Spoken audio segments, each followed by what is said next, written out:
Buon pomeriggio dal telegiornale di Tele4. Oltre 30.000 chiamate gestite nel primo mese di piena operatività regionale e un'adesione in continua crescita. Sono stati presentati oggi i dati del numero sanitario per le non urgenze 116-117 del Friuli Venezia Giulia. Vediamo il servizio di Bernardo Gulotta.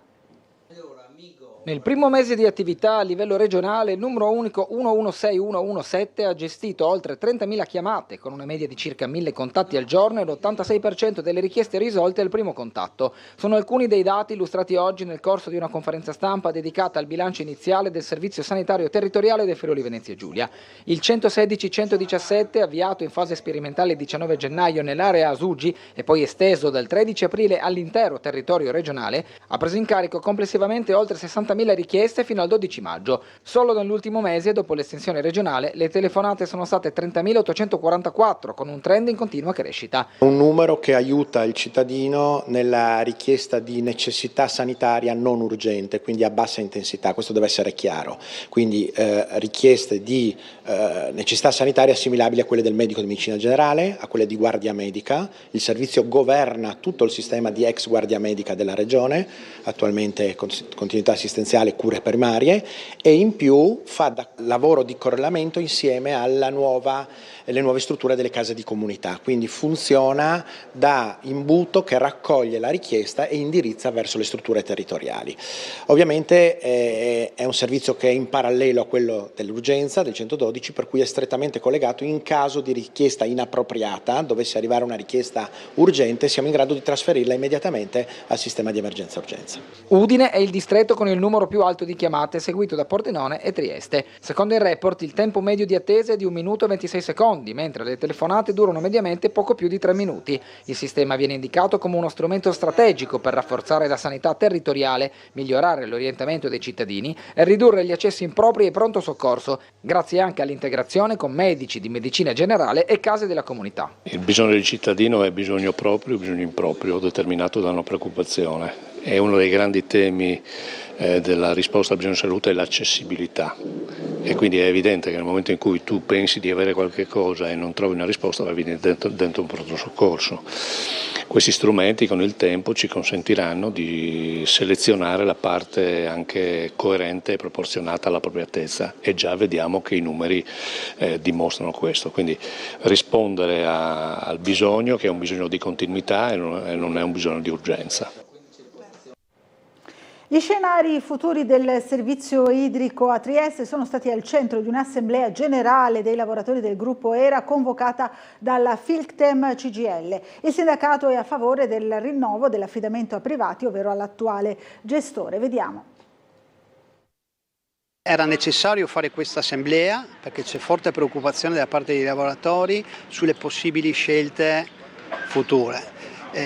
Ci sono già state delle dichiarazioni in merito alla volontà di andare a gara, cosa che secondo noi è la cosa più auspicabile e migliore per il futuro, per quanto riguarda investimenti, per quanto riguarda le ricadute occupazionali e soprattutto per il territorio. Si avvicina la scadenza della concessione del servizio idrico ad Acegas. Il termine è il 31 dicembre 27, ma già il mese prossimo Ausir dovrà indicare tra gestione in-house o privata attraverso gara europea. Scelta quest'ultima preferita dal Comune, ma anche dalla CGIL, che oggi ha promosso un'assemblea al Cinema Ariston con i lavoratori, preoccupati per le incertezze sul loro futuro. La paura dei lavoratori è quella di fare un salto nel buio, ok? Di non mantenere più i livelli economici, i livelli normativi cui si sono portati a casa in questi anni con le contrattazioni di secondo livello.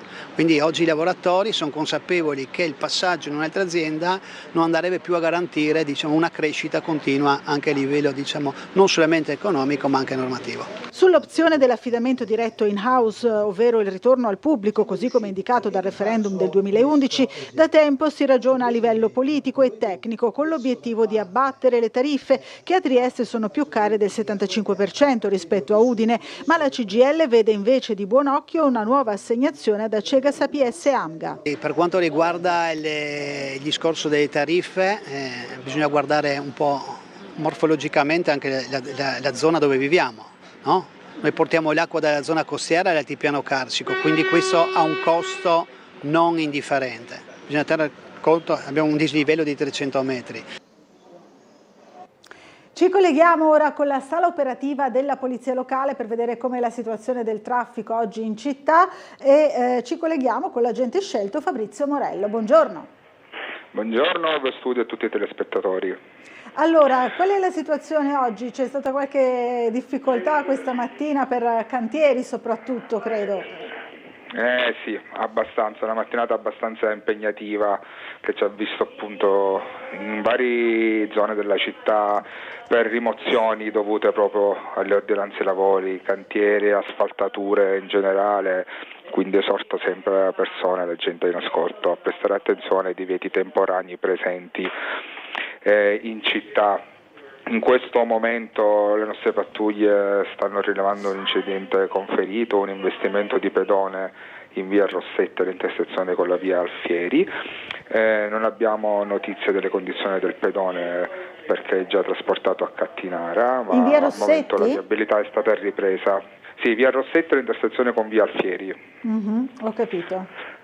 Poi sì, naturalmente ci sono diverse asfaltature in tutta la città, da via Bramante, via della Madonnina, che comunque via della Madonnina è stata riaperta e per oggi i lavori terminano qua e riprenderanno poi domani. Ci sono stati naturalmente dei rallentamenti e code sia in piazza Garibaldi e viale D'Annunzio. Si presume che domani dovrebbero finire le asfaltature e quindi riprendere la normale viabilità. Inoltre, sempre parlando di asfaltature, nei prossimi giorni ci saranno quelli di Viale Miramare, inizieranno asfaltando il tratto che va da Largo Rognano al ponte di Miramare in direzione centro. Naturalmente le nostre pattuglie poi saranno presenti per la viabilità. A causa di un cedimento della rete fognaria oggi è stata chiusa anche la via Buonarotti al civico 42 fino al termine dei lavori per il ripristino. Da oggi, per una data di 7 giorni naturali e consecutivi, è interdetto in passaggio veicolare in piazza Puecher tra la via dei Giuliani e la via della Guardia per un lavoro di rinnovo della rete elettrica. Da oggi viene chiuso anche il giardino pubblico fino al 29 maggio per interventi di desertizzazione. Invece da domani dalle 8:30 verrà chiusa una corsia in direzione Cattinara della Galleria di Chiarbola per un intervento di riparazione delle luci interne. L'intervento dovrebbe durare all'incirca 4 ore. Le nostre pattuglie saranno lì presenti per gestire la viabilità. Infine vi rammento la chiusura della Galleria del Carso in direzione Trieste con uscita obbligatoria a Patriciano, lavori che dovrebbero terminare il giorno 28. Bene. Questo per oggi è tutto, poi per eventuali manifestazioni del fine settimana vi faremo sapere più avanti. Grazie, allora buona giornata e buon lavoro sia a lei che ai suoi colleghi. Grazie mille, altrettanto e buona giornata. Grazie, allora noi andiamo avanti con il telegiornale con un'iniziativa che riguarda il largo del Milite Ignoto. È partito a Trieste l'iter per l'intitolazione, vediamo. Il largo è quello dove è situato l'asilo Tolcucherna, il ristrutturato asilo Tolcucherna, nell'ambito del Colle di San Giusto, Parco della Rimembranza. A Trieste il largo del Milite Ignoto. Avviato l'iter per la nuova intitolazione fra le vie Caboro, Verzieri, Chiauchiare e Battaglia al soldato medaglia d'oro al valor militare della Prima Guerra Mondiale. Dunque il luogo individuato è quello nelle vicinanze della Tor Cucherna, una delle opere di difesa medievali cittadine meglio conservate. La giunta comunale ha deliberato l'intitolazione, tempo alcune settimane, e verrà scoperta la targa, che dovrà essere di tipo tradizionale, in marmo bianco o pietra locale, come quelle poste nel centro città. Ieri ricorrevano i 100 anni del Parco della Rimembranza. Si tratta di un'iniziativa che va a concludere tutta una serie di eventi che hanno rievocato i fatti della Prima Guerra Mondiale, che hanno riguardato il Carso, il territorio triestino, dove tanti giovani hanno sacrificato la loro vita per la madrepatria, per l'Italia. Ecco, è una delibera, è un'iniziativa importante che è stata voluta dal Sottosegretario Savino, ma in generale dal gruppo consigliare di Forza Italia, perché il Milite Ignoto è una figura simbolica che rende l'idea e quel valore di attaccamento alla patria, ai suoi valori, all'istituzione, che deve essere sempre attuale. In una città, ricordiamo, che è particolarmente legata all'Italia e che soprattutto negli eventi, nella alzabandiera, vede tanta partecipazione dei cittadini.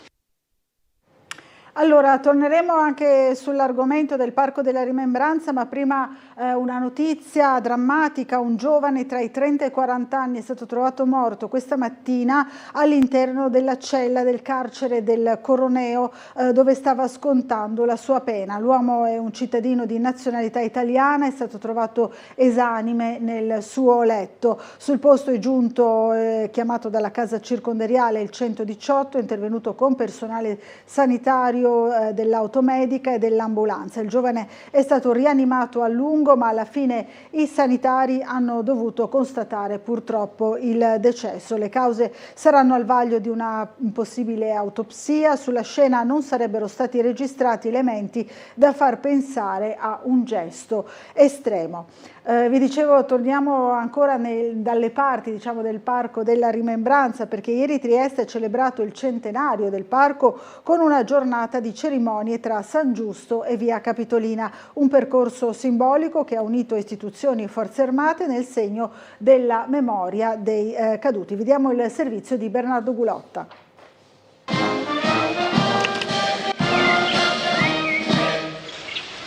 Una giornata di commemorazioni e riflessione ha segnato a Trieste il centenario del Parco della Rimembranza del Colle di San Giusto, con una serie di appuntamenti che hanno coinvolto istituzioni civili e militari. La mattinata si è aperta con la deposizione di corone alla scalinata delle medaglie d'oro, l'alzabandiera in Via Capitolina e la cerimonia conclusiva al piazzale di San Giusto. Nel corso delle celebrazioni è stato ribadito il valore storico e civile del parco, concepito negli anni '20 come luogo della memoria della Grande Guerra e oggi riconosciuto come spazio identitario della città.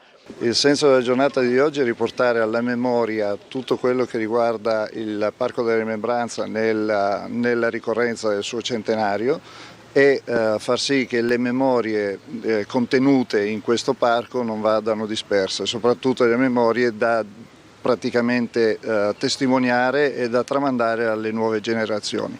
Per quello siamo qui a festeggiare i 100 anni di questo importante pezzo della nostra città di Trieste ed è giusto che sia comunque alla conoscenza di tutti. Fa parte di uno dei cardini della storia di Trieste, dei confini orientali che hanno vissuto delle vicissitudini particolari, cioè oltre alle 2 guerre mondiali, tutto quello che è successo anche dopo la Seconda Guerra Mondiale, con l'occupazione del governo militare alleato, l'occupazione titina, le foibe, e quindi è uno dei cardini della memoria. Insieme può essere annoverato insieme alla Risiera di San Sabba, insieme alla foiba di Basovizza, insieme al Museo del Risorgimento, che sono dei punti, forse questi ultimi 2, cioè il Parco della Rimembranza e il Museo del Risorgimento, forse un po' meno noti al più grande pubblico, ma noi pensiamo, speriamo che possa essere inserito, così come ci sono delle visite da tutta Italia agli altri 2 siti, Risiera di San Sabba e Basovizza, possa essere esteso anche a queste cose qua. Le iniziative per il centenario proseguiranno nei prossimi mesi con il concerto al Politeama Rossetti e con la mostra al Museo della Guerra per la Pace Diego De Enriquez prevista nell'autunno di quest'anno, un percorso che punta a rafforzare la funzione del parco come luogo di educazione alla memoria e alla convivenza. C'è una città che più delle altre sembra reggere l'urto dell'invecchiamento della popolazione. La nuova indagine del Sole 24 Ore incorona Trieste come provincia italiana dove gli anziani vivono meglio. Vediamo. In un'Italia che invecchia e cambia abitudini è Trieste a conquistare il primato nazionale per qualità della vita degli anziani. È uno dei dati che emergono dalla nuova indagine del Sole 24 Ore dedicata alle diverse fasce d'età presentata in anteprima al Festival dell'Economia di Trento e arrivata alla sua 6ª edizione. Il capoluogo giuliano si conferma così un punto di riferimento per la popolazione over 65 in una classifica costruita quest'anno su 20 indicatori territoriali per ciascuna fascia generazionale, dagli originari 15, per un totale di 60 parametri certificati. Tra le novità entrano anche i servizi di prossimità raggiungibili in 15 minuti a piedi e la presenza di reti familiari e sociali capaci di offrire supporto nei momenti di bisogno. Trieste sotto questi aspetti svetta sulle altre città, associata a un trasporto pubblico capillare, un risultato che assume ancora più valore in un contesto demografico nazionale segnato dall'invecchiamento della popolazione e da cambiamenti profondi negli stili di vita. Alle spalle di Trieste si colloca Trento, seconda nella graduatoria dedicata agli anziani e capace di distinguersi soprattutto per assistenza domiciliare e partecipazione civile. Guardando alle altre generazioni il quadro cambia. Firenze è la provincia dove si vive meglio da bambini, mentre Bolzano conquista il primo posto per i giovani. Proprio Bolzano registra anche il più alto tasso di fecondità del paese, con 1,55 figli per donna, mentre il dato nazionale continua a scendere fino all'1,14.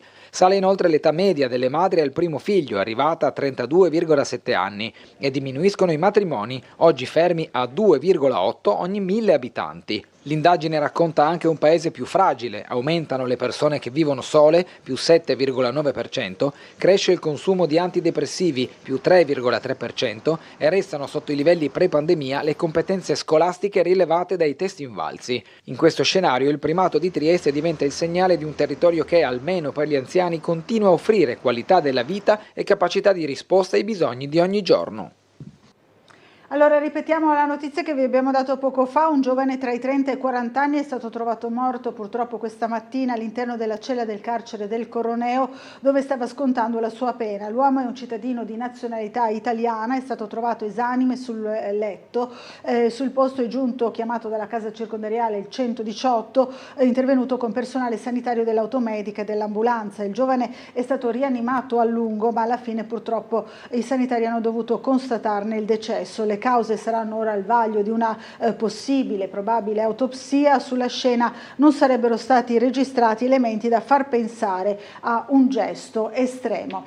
Allora, dopo la breve pausa pubblicitaria apriremo la pagina sportiva, naturalmente con l'annuncio della partita di questa sera a Brescia, la pallacanestro Trieste appunto impegnata a Brescia, e ci collegheremo con il nostro Marco Stabile proprio in partenza per Brescia, in vista proprio della bella decisiva della serie di quarti di finale con appunto di playoff con pallacanestro Trieste. E di tutto questo naturalmente daremo conto nella trasmissione di questa sera, Caffè dello Sport, alle 21:10. Ma ora ci fermiamo per un po' di pubblicità.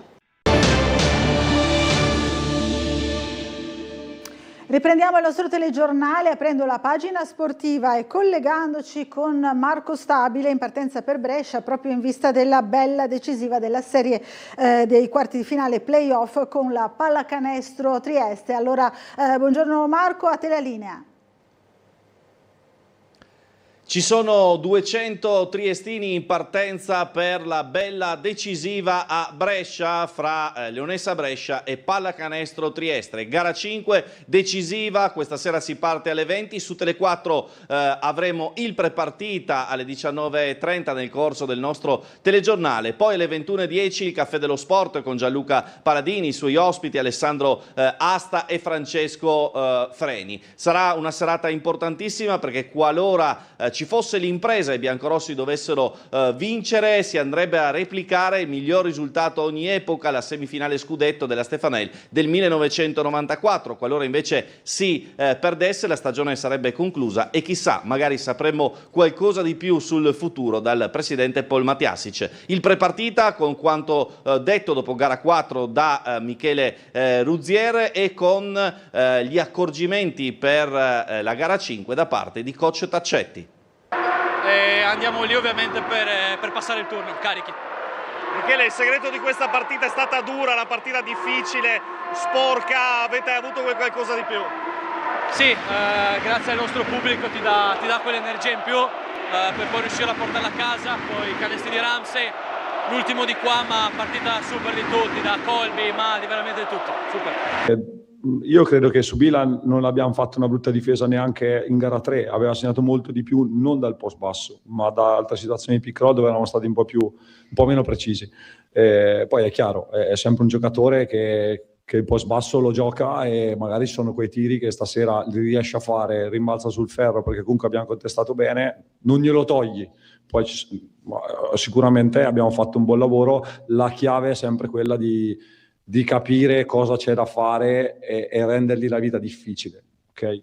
In questa serie tutte le cose, bisogna rendere la vita difficile, non è che si tolgono le cose, è impossibile, sono troppo bravi gli avversari, come noi proviamo a non farci togliere le cose da noi. Chiaro che dentro una serie playoff noi abbiamo preparato già dall'inizio tante situazioni, sia difensive che offensive, poi magari tra una partita e l'altra usi più una più l'altra, quindi secondo me sarà più come faremo noi, faranno loro, un alternare di cose che proveremo a utilizzare per non dare riferimenti agli altri.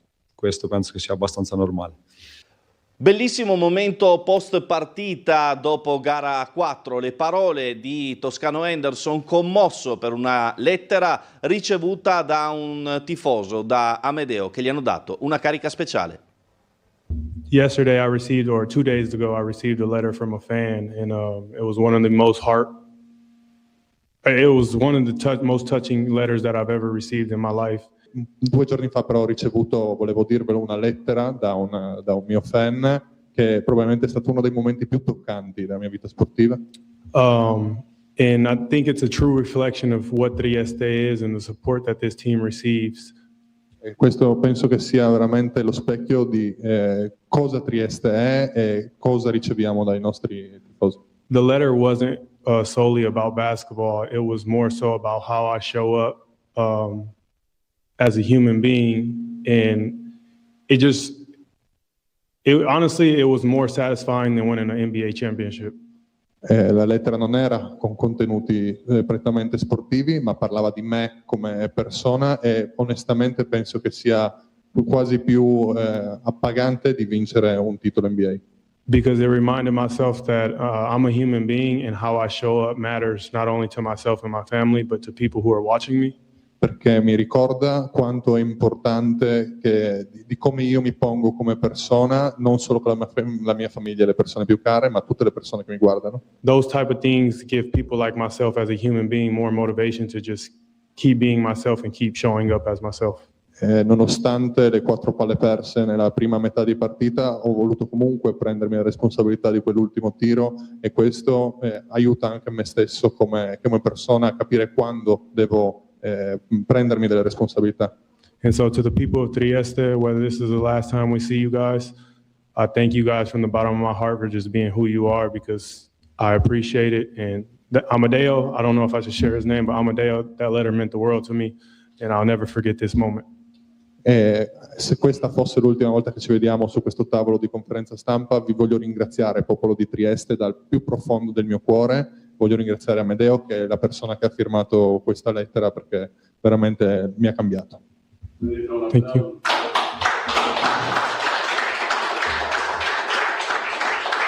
E allora andiamolo a sentire Amedeo, l'autore della lettera, che oggi è venuto nei nostri studi e subito dopo è partito per Brescia.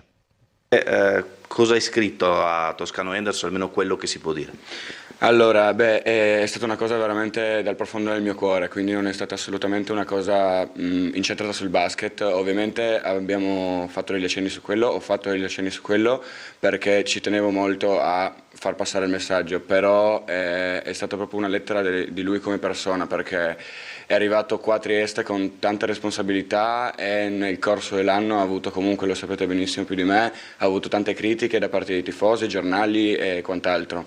Quindi per me non è mai stato quello, perché comunque lui è arrivato qua con un peso sulle spalle non da poco, e sicuramente questa non è una scusa, ma proprio per questo io non ho mai visto in lui, in questo suo peso, una scusa, o che lui lo usasse come scusa, ma che proprio lui avesse quella forza sempre di chiedere quel secondo pallone, di provare quell'altra tripla dopo che ne ha già sbagliate 3.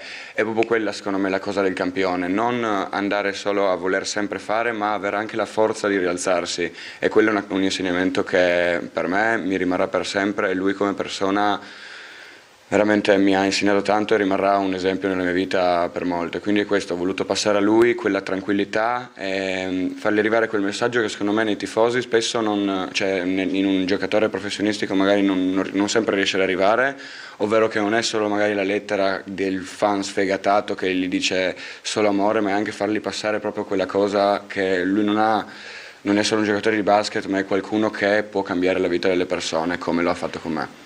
Allora, maglietta che ti ha regalato Toscano, la vediamo, da una parte la sua chiaramente maglia e il suo numero, dall'altra parte gli autografi. Esattamente. E poi naturalmente a bordo campo quel abbraccio commosso prima che lo stesso Juan Toscano Henderson andasse in conferenza stampa e citasse la tua lettera. Esattamente, è incredibile quello che è successo. Io sono arrivato nel parterre guardando appunto la curva, cantando i primi cori, e in un certo momento vedo arrivare Juan saltando e che mi prende la mano e mi inizia a parlare e mi dice delle cose veramente toccanti, e che appunto è stata una cosa incredibile per lui e che lo ha quasi commosso veramente in privato. E poi ho visto veramente, a parte dopo avergli detto qualche cosa io, mi ha abbracciato ma in un modo che veramente come veramente abbraccia un padre, mi ha spinto contro di me col suo 1,97 m e quasi dandomi una botta mi ha stretto, e quando ho visto che era lui il primo a stringere allora mi sono lasciato andare, ho capito che veramente era un abbraccio vero e che lui non era stato detto da uno del team vai a ringraziare il tifoso, ma era una cosa proprio che lui aveva voluto fare, e questo non me lo dimenticherò mai nella mia vita. E allora è davvero tutto, stasera la partita Verità, ci vediamo nel TG alle 19:30 e poi alle 21:10 al Caffè dello Sport. Grazie a Marco Stabile, noi concludiamo qui il telegiornale, grazie per l'attenzione e buon proseguimento di giornata.